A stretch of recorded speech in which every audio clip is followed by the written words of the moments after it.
এইবোৰ বহুত ধনী ধনী মানুহ গতিকে এইবিলাকৰ বিষয়ে বাতৰি কাকতত লিখিব নালাগে আৰু পইচাও পাব কোটি টকাৰ ওপৰত আমাৰ ভূমিহীন মানুহ টাইপ যেটো নিউজ বনাই দিছে এটো ভূমিহীন মানুহৰ কথা নহয় তাততো আমাৰ নিপেন দাসৰে মাটি আছে তাৰ ভিতৰত যোনে সমাজ কল্যাণ বিভাগত কাম কৰিছিল পুঁজিপতিতকৈ পুঁজিপতি গতিকে এই বিষয়টো একেবাৰে শ্ৰমজীৱী মানুহ টাইপ নিউজটো বনাই দিছে কোন পেপাৰত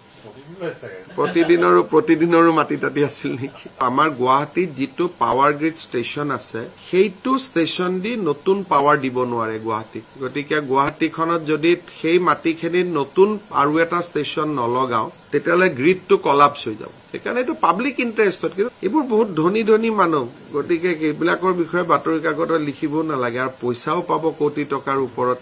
একুৱাৰ কৰিলে এটো কোনো আমাৰ ভূমিহীন মানুহ টাইপ যেটো নিউজ বনাই দিছে এটো ভূমিহীন মানুহৰ কথা নহয় তাততো আমাৰ নিপেন দাসৰে মাটি আছে তাৰ ভিতৰত যোনে সমাজ কল্যাণ বিভাগত কাম কৰিছিল পুঁজিপতিতকৈ পুঁজিপতি গতিকে এই বিষয়টো একেবাৰে মানে শ্ৰমজীৱী মানুহ টাইপ নিউজটো বনাই দিছে কোন পেপাৰত প্ৰতিদিনৰো মাটি তাতি আছিল নেকি